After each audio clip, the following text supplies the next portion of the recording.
이 지난주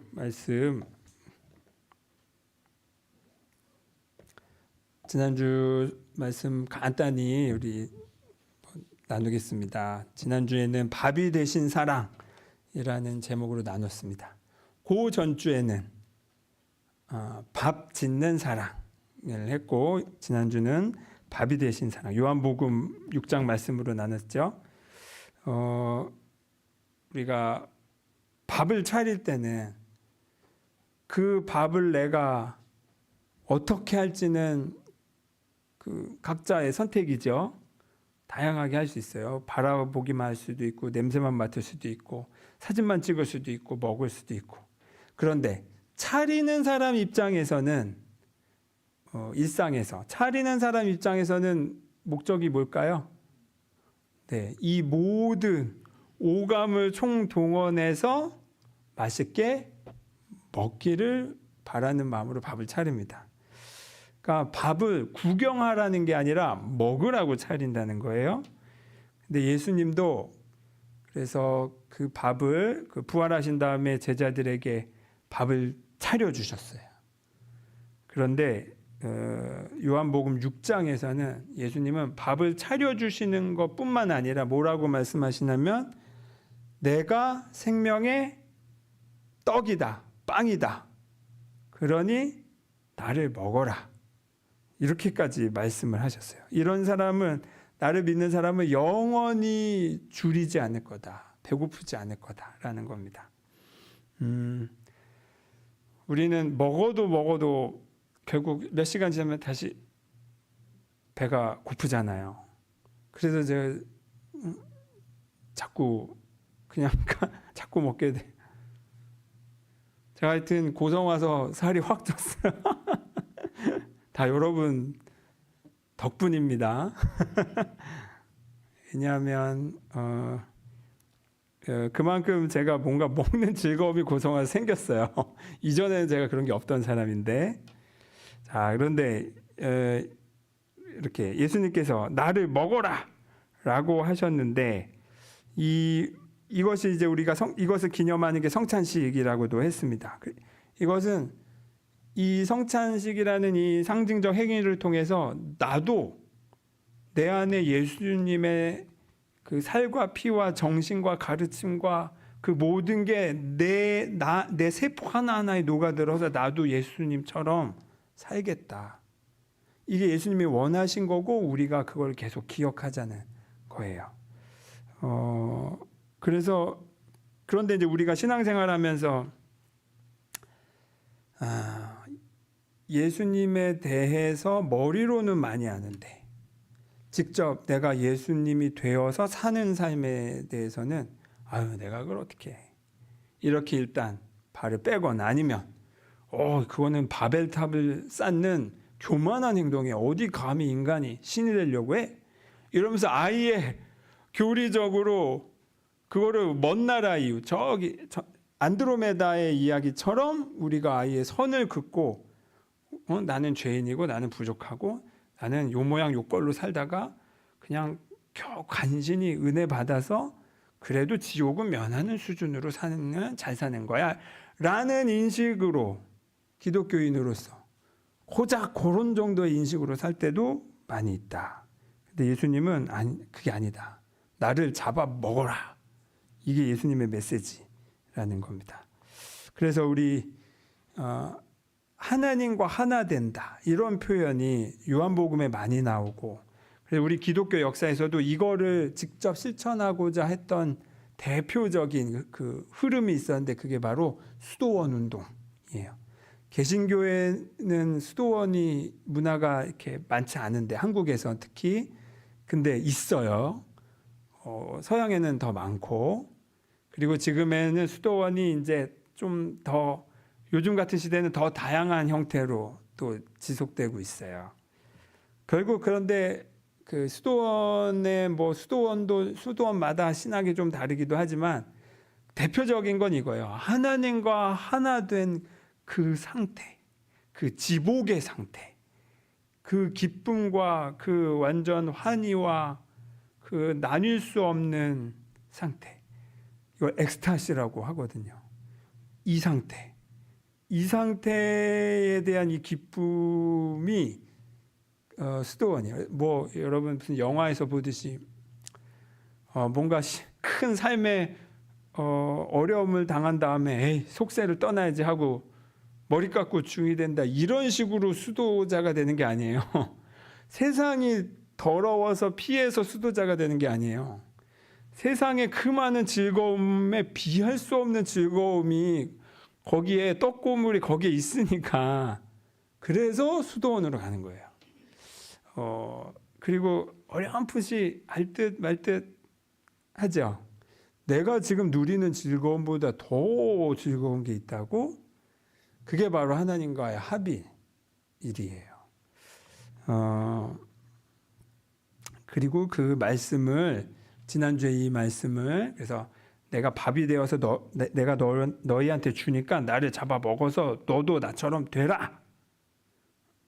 그래서 하나님과 예수님이 하나이듯, 너희도 우리도 하나님 안에서 하나임을 제발 좀 알아라. 이게 이제 말씀이었습니다. 오늘도 이 맥락에 이어서 이제 여러분과 이렇게 3번의 시리즈 설교를 나누려고 해요. 제가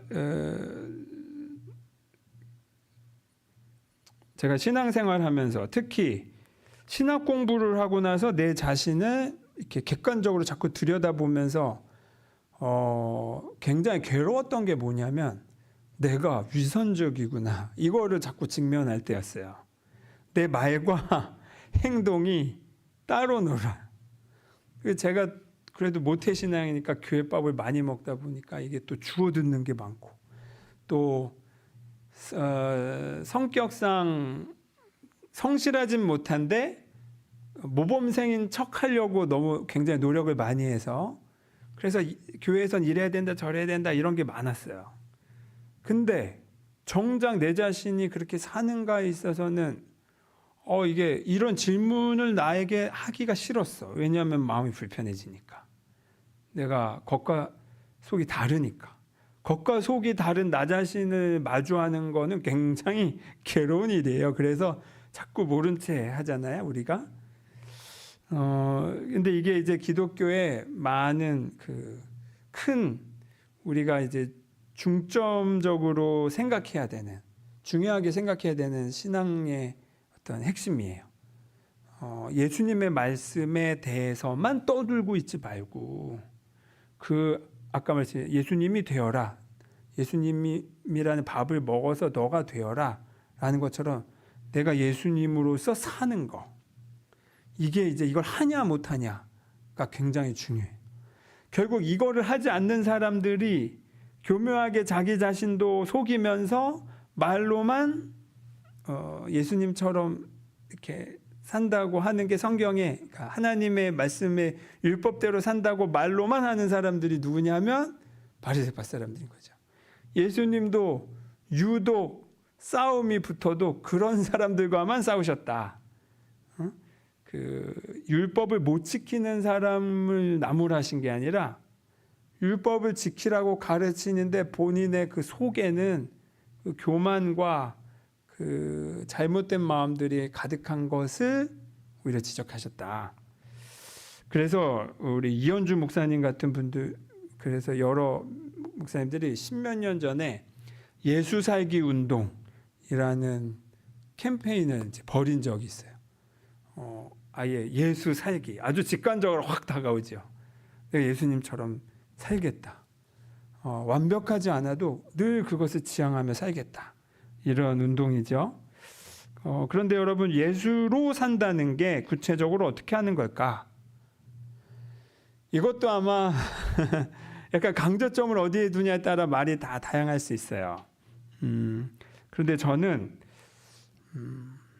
진짜 제대로 예수님으로 산다는 것에 아주 분명한 기준이 있는데, 저는 이렇게 말하고 싶어요. 예수님으로 살고 있는 사람 안에는 단단한 평화가 흐른다. 예수님 안에 살고 있는 사람은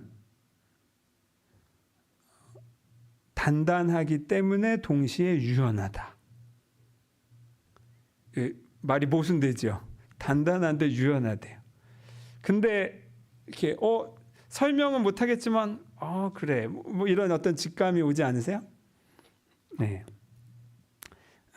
예수님으로 산다. 예수 살기의 이 진정성은 남이 보기에 저 사람은 예수님 같아라고 할 수는 있어도 만약에 내 마음 속에 불행이 가득하다면 그거는 그 위선적인 그러니까 나쁜 의미로기보다 그런 사람들은 감정 노동을 아마 할 거예요. 감정. 겉으로 보기엔 내가 예수 그리스도인처럼 보여야 되니까 막 그 연기를 하는 거예요. 내 안은 지옥인데 제가 그거 안 하려고 영성 공부 이제 시작했다고 했잖아요. 이렇게 반문할 수 있어요. 나는 지금 진짜 평안한가? 나는 삶의 여러 의무와 책임 속에서도 자유를 느끼는가? 이 선택은 내 안에 명료함을 주는가? 내 살면서 하는 이 선택은 내 안에 명료함을 주는가? 내 삶은 자연스러운가? 물론 감정적으로 이럴 때도 있고 저럴 때도 있지만 이건 큰 맥락에서 이 질문을 한번 자신에게 던져보는 겁니다. 이 질문에 내 삶은 자유로운가? 아니 나는 경직돼 있어요 라고 말할 수 있다면 솔직하게 대답하는 것만으로도 이미 절반은 그 예수 살기의 길에 들어서 있는 거예요. 내가 그렇게 평안하진 않은데 하나님 나 평안하지가 않네요 라고 만약에 말할 수 있다면 이미 절반은 시작됐다는 거예요. 전에 말씀드렸듯이 솔직하면 시작되는 거예요. 그러면 그 다음부터 그러면 어떻게 평안해질 수 있을까가 자동적으로 이렇게 자연스럽게 거기로 향하게 돼 있기 때문에 그렇습니다. 예수님이 되어서 산다는 것은 정답을 외워서 꾀꼬리처럼 반복만 하는 삶이 아니에요. 딱 누르면 성경 마태복음 6장 7절 딱 누르면 잘잘잘 나오는 게 예수님 살기가 아니에요. 저는 외우는 성경 구절이 그렇게 많지 않아요. 진짜 어떻게 목사가 됐나 모르겠어요. 그런데 알죠. 내 가슴 깊이 예수님처럼 살고 싶어하는 그 지향. 그거는 머리로 외워서 하는 게 아니라 그냥 실수하더라도 한번 이래도 보고 저래도 보면서 예수님처럼 해보려고 하는 거. 이런 게 진짜 아주 귀중한 예수 살기의 첫 걸음입니다. 그리고 오늘 그 단적인 예로 예수님이 이렇게 말씀하세요. 오늘 읽은 요한복음 말씀 세 번역으로 읽어드릴게요. 예수께서 자기를 믿은 유대 사람들에게 말씀하셨다. 너희가 나의 말에 머물러 있으면 너희는 참으로 나의 제자들이다. 그리고 너희는 진리를 알게 될 것이며 진리가 너희를 자유롭게 할 것이다. 진리를 너희가 나의 말에 머물러라. 내 말대로 살아라. 그러면 너희가 나의 참 제자다. 그러면 너희는 진리를 아는데 그 진리가 너희를 자유롭게 할 거다. 이미 우리에게 유명한 구절이죠. 진리가 자유롭게 한다. 자, 진리로 산다는 것을 우리는 신앙생활 열심히 한다라고도 다르게 표현할 수 있어요. 신앙생활 열심히 한 사람들 중에 그러면 이렇게 물어보세요. 자유로운 사람. 신앙생활 열심히 하는 사람들 중에 100% 다 자유롭나요? 딱 봐서 직감적으로 그냥 여러분이 목사가 아니어도 딱 봐도 그 사람이 경직돼 있는가 자유로운 사람인가는 직감적으로 알잖아요. 그 사람의 됨됨이로. 여러분이 보시기에 저는 어떤 사람 같아요? 경직된 사람 같아 보이세요? 자유로운 사람 같아 보이세요? 뭐라고요? 너무 부사가 들어가야 되는구나. 저를 너무 잘 알고 계시네.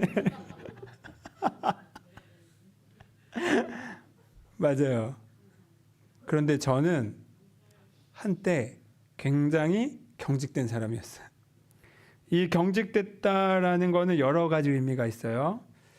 땅만 보고 누가 내 이름만 불러도 얼굴이 귀가 빨개지고, 이렇게 앞에 서면 그냥 머리가 하얘져 가지고 막 어버버버하고 사람 눈을 마주치지 못하고, 저는 소심한 방식으로 경직돼 있었죠. 제 인생에 춤을 춰 본 적이 없어요. 그걸 쑥스러워서 어떻게 해. 이렇게. 지금은 춰요. 지금은 춘데, 그러니까 진짜 개가천선한 거예요. 그런데 또 이런 경직도 있어요. 공격적인 경직. 나한테 함부로 말도 꺼내지 마 이러면서 막 이런 그 공격성, 아니면 차가움으로 대하는 경직도 있어요. 둘 다 경직이에요. 근데 신앙생활을 열심히 하는데 경직된 사람이 있습니까? 없습니까? 있어요. 아니, 진리 안에 산다고 하는데 진리가 너희를 자유롭게 한다는데 왜 진리로 살려고 열심히 신앙생활 하는데 갈수록 경직되니까 왜 그럴까? 하면 우선은 이거예요. 신앙생활이냐 아니냐를 둘째치고 그냥 그 사람 됨됨이로서 경직 다 뭉뚱그려 말씀드리는 거예요. 언제 사람이 경직되고 굳어지는가 하면 혼날 때, 비난받을 때, 반복적으로 수치를 당할 때, 누가 나를 함부로 대할 때, 그때 사람은 마음의 문을 닫고 동굴로 들어가 버려. 그리고 방어 태세를 취하는 거예요. 사람의 심리가 그래요. 그리고 두 번 다시 이런 꼴 당하지 않으려고 이렇게 안으로 들어가고 벽을 높이 세우고, 그게 저 같은 경우는 그게 이제 소극적인 성격과 맞물려서 그렇게 된 거고, 또 어떤 사람은 이게 차가운 아주 싸늘한 느낌으로 그 경직성을 드러내는 거죠. 그래서 저기 차가운 사람 있잖아요. 그러면 왜 저래 하면서 이제 가까이 안 가게 되잖아요. 그리고 굉장히 무섭고, 근데 이제는 저는 이거는 공식이라고 생각해요.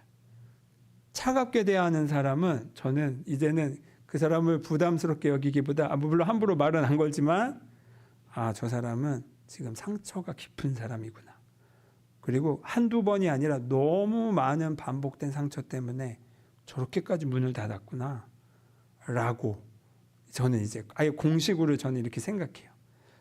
이 공식대로 바라봐서 틀린 적이 없어요. 그러면 이제 여러분 주위에 있는 경직된 사람들, 차가운 사람들을 한번 그렇게 보실 필요가 있죠. 같은 말을 해도 막 날석에 표현하는 분들 있잖아요. 그 경직됨, 실은 그거는 상처의 다른 표현이다. 그런데 이게 신앙적으로도 이런 결에서 우리가 신앙적으로 자주 말씀드리지만 하나님이 나를 벌하실 수도 있어 라는 사고방식은 우리로 하여금 신앙생활을 경직되게 신앙생활을 하게 만들어요. 내가 이거 오늘 이 신앙적인 어떤 규칙을 내가 지키지 않았네? 어떡하지? 하면서 이런 민도는 나쁜 놈 이러면서 이제 나 자신을 막 닥달하면서 경직되게 신앙생활을 의무적으로만 생각하게 돼요. 그리고 이런 사람들은 반드시 자기 자신만 그렇게 경직되지 않아요. 내 자식한테 너 이놈 헌금하라고 500원 줬는데 그걸 오락실에서 홀랑 까먹었어? 회초리 종아리 대. 저는 안 걸렸어요. 부모님께. 저는 연기를 잘하거든요. 근데 이런 식으로 누구누구 집사, 누구누구 장로는 누구누구 목사는 목사가 돼가지고 말이야 저러고 있어 라는 식으로 내 경직된 패턴이 다른 사람을 똑같이 경직되게 그 사람을 감옥에 가둬버리는 거예요.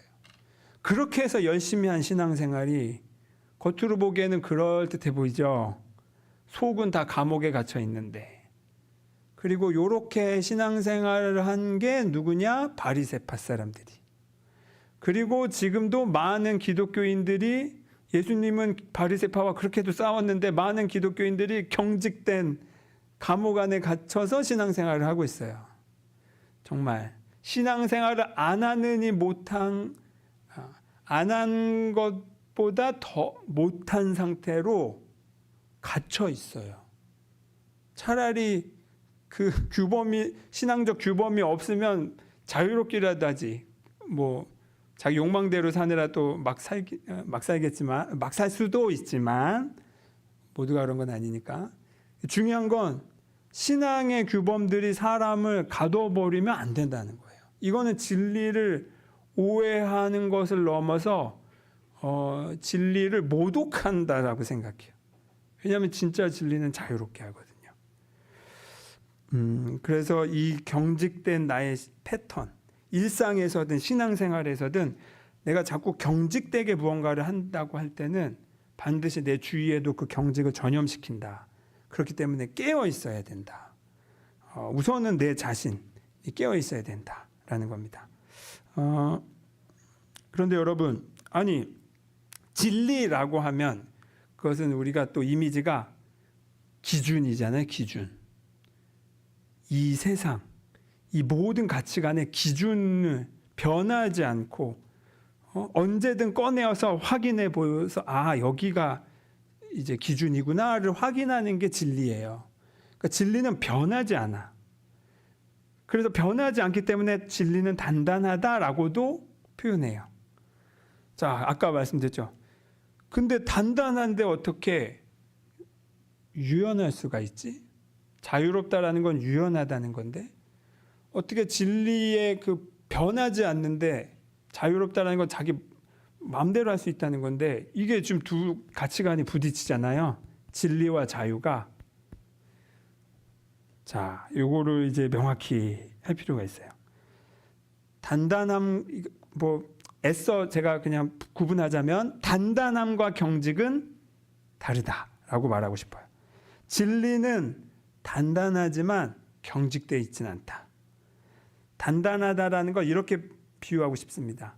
뿌리가 튼튼해서 중심을 잘 잡고 있는 나무는 폭풍이 올 때 이 가지들은 그냥 흔들리죠.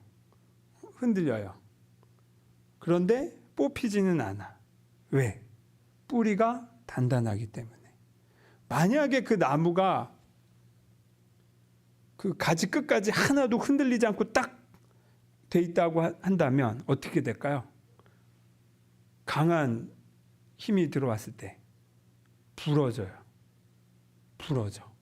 오히려 이 가지 끝의 유연함이 상쇄시켜주는 거예요. 들어오는 힘을. 그런데 이 나무가 쓰러지지 않을 수 있는 이유는 뿌리가 단단하기 때문에 그렇습니다. 마치 이것과 같아요. 진리가 내 안에 뿌리로서 단단한 사람은 내가 겉으로 드러나는 일상의 구체적인 여러 상황들에 있어서는 굉장히 여유롭고 유연해. 고집 크게 부리지 않아. 그 황희정승 이야기처럼 네 말도 맞고 네 말도 맞아. 정반대의 말에도 그럴 수가 있어요. 왜? 진짜 중요한 것은 변하지 않고 내 안에 단단히 자리 잡고 있기 때문에 그렇습니다. 그런데 반대로 내 안에 진짜 중요한 내 삶의 핵심 가치가 단단하지 않으면 그러면 이제 사소한 것 가지고 미주알 고주알 이건 이래야 되고 저건 저래야 되고를 따지고 율법주의에 빠져서 바리새파 사람들처럼 그 경직 속에서 그 경직을 전염하게 돼요. 그러면 이 뿌리로서의 단단함이 뭘까요? 그 진리의 뿌리가 뭘까 하면 여러 가지로 다양하게 표현할 수 있지만 저는 이렇게 표현하는 겁니다. 하나님이 우리를 사랑하신다. 나는 하나님의 사랑받는 자녀이다. 이것은 변하지 않는다. 심지어 내가 탕자처럼 나갔어도, 집을 나갔어도 하나님은 나를 동일히 그렇게 바라보고 계신다. 이게 내 안에 변하지 않는 뿌리로서 기초공사가 확실히 돼 있는 사람은 삶의 풍파가 왔을 때, 또 여러 실패가 왔을 때, 비난이 왔을 때 당연히 마음은 좀 아플 수는 있어도, 어느 시기 흔들릴 수는 있어도 그 뿌리채까지 뽑히지는 않아요. 그리고 이런 사람은 그래서 그 상황에 맞게 이 하나님의 사랑이 그 상황에 맞게 전달되도록 어떤 특정 방식을 고집하지 않고 유연하게 표현해요. 저는 기독교인이 아닌 사람과 대화할 때 성경 언어들을 안 써요. 일부러. 그리고 군목을 하다 보니 대부분이 교회 처음 나온 병사들이다 보니까 거기에 제가 훈련이 많이 돼 있어요. 알아들을 수 있는 언어로 쓰다 보니까. 그리고 저는 끝까지 예수님이라는 단어조차 쓰지 않고도 예수님의 사랑을 표현할 자신이 있어요. 왜냐하면 사랑은 그 사랑 그 자체이기 때문에 예수님이라는 단어 없이도 그 사랑은 표현할 수 있어요. 제 안에 그 경험이 있으니까 그게 표현이 되더라고요. 그런데 내가 그 경험이 없으면 진짜 예수님은 내가 어떤 나쁜 짓을 하고 어떤 부족함이 있어도 정말 나를 사랑으로 대하시는구나 라고 그 사랑에 내가 녹았을 때 나도 누군가에게 그렇게 할 수 있는 거죠. 이게 바로 유연함이에요. 상황에 따라. 여러분에게는 내가 기꺼이 이게 예수님의 사랑이야 라고 하면 이제 우린 쫙 한 번에 알아듣잖아요. 구구절절 설명 안 해도. 이런 불편함이 있는 거죠. 기독교인이 아닌 사람에게는 이제 구구절절 늘어뜨려서 설명할지언정 이 유연함이 있는 거예요. 그리고 되려 그 사람이 저에게 묻게 될 거예요. 도대체 그런 사랑은 어떻게 배운 겁니까? 그때 난 예수님한테 배웠어요. 이렇게 말하면 이보다 더 정확한 전도가 없어요. 설명이 없어요. 저는 그렇게 생각을 합니다. 여러분, 진리는 단단하기 때문에 오히려 부드럽다. 진리는 그 뿌리가 튼튼하기 때문에 어떤 상황에서도 유연할 수 있다. 그러니까 이 진리 안에 산다라는 것은, 말씀 안에 산다는 것은 통제돼서 감옥에 갇혀서 이것도 하면 안 되고 저것도 하면 안 되고가 아니라 오히려 무엇이든 할 수 있다. 내 핵심을 내가 놓치지 않고 있기 때문에 하다못해 술을 마셔도 나를 해치는 방식으로 마시지 않을 수가 있는 거예요. 그리고 내가 만약에 술에 취약한 습성이 있으면 그러면 그냥 안 마시면 되는 거죠. 그렇다고 해서 술을 마시는 사람에 대해서, 술 자체에 대해서 미주알 고주알 그거를 정죄할 이유가 없어요. 다만 우리 문화가 있는 거죠. 술이 건강하게 술 마시는 문화가 우리는 대부분 아니잖아요. 그거는 바로잡을 필요가 있죠. 하지만 핵심이 무엇인지를 아는 상태에서는 얼마든지 유연할 수 있다. 얘가 술인 거지 다양해요, 여러분. 그리고 저는 이렇게 생각해요. 진리 안에서 자유로운 사람은 특징 중에 하나는 뭐냐면 유머러스하다. 유머러스해요. 이 자유로운 사람의 그 특징이 여유가 있기 때문에 항상 이 장난기가 돌아요. 물론 제가 40이 넘어서면서 이 농담을 조심하고 있어요. 이게 말실수가 될 때가 있더라고요. 그거는 조심하지만 그렇다고 해서 여러분의 유머 감각을 다 차단해라라고 말하고 싶진 않아요. 넉넉히 웃을 수 있는 마음, 언제나 즐거울 수 있는 마음, 아이로 돌아가는 마음이에요. 늘 재미를 찾아서 가만 못 있는 그 마음. 그렇잖아요. 남자들 나이 들어도 똑같아요. 재미를 찾아서 항상 쫓아다니고 있어요. 그런데 이것이 우리의 신앙의 하나의 우리가 진리 안에서 자유로울 때 한 정확한 표현 방식, 드러난 방식일 수 있습니다. 여러분, 자유로울 수 있는 사람은 마음껏 울 수도 있어요. 그것도 납득이 되시나요? 경직된 사람은 함부로 눈물을 보이지 않지. 왜냐하면 그것조차 자신의 약점으로 보일까 봐. 자유롭고 강한 사람만이 울 수도 있어요. 웃을 수도 있고, 화낼 수도 있고, 참을 수도 있고, 기다릴 수도 있고. 진리가 우리를 그렇게 할 수 있습니다.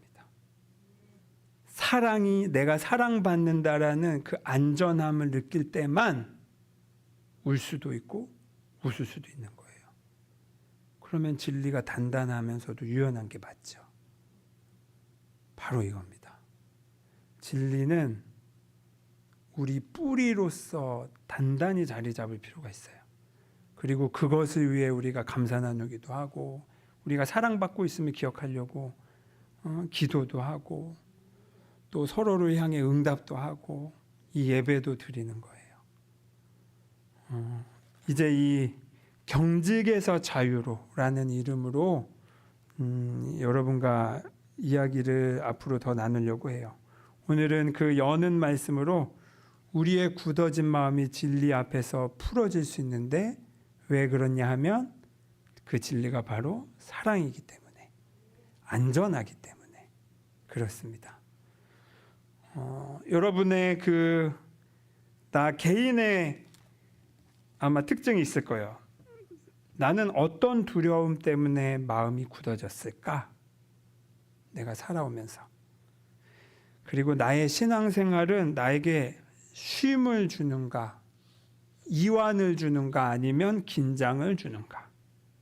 이것도 물어보시면 좋은 척도가 되죠. 또 오늘 내 안의 경직을 만약에 주님 앞에 내려놓는다면 나는 어떻게 반응할까? 어떻게 몸이 움직일까? 나는 당장 뭘 하고 싶을까? 이것도 한번 상상해 보세요. 즐거운 상상. 예수님은 오늘 마태복음에 말씀하세요. 수고하고 무거운 짐진 사람은 다 내게로 오너라. 내가 너희를 쉬게 하겠다. 이 말씀.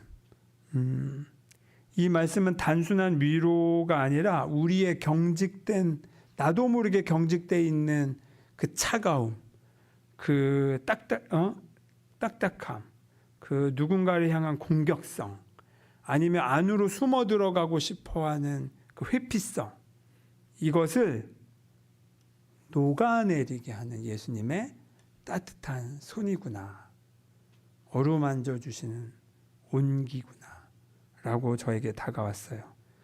여러분, 우리가 진리가 우리를 자유롭게 한다는 말은 더 완벽해진다는 뜻이 아니에요. 내가 더 편안해진다는 뜻이에요. 진리 안에서 내가 자유롭다는 말은 실수가 없다는 말이 아니에요. 실수를 하는 순간조차 내 안에 흔들리지 않는 단단함과 책임감으로, 여유로 다시 내 할 몫을 한다는 거예요. 여러분이 그렇게 웃고 울고 여러분도 너무 자유로우신 그런 간성제일교회 성도님이 되시길 바랍니다. 기도하겠습니다.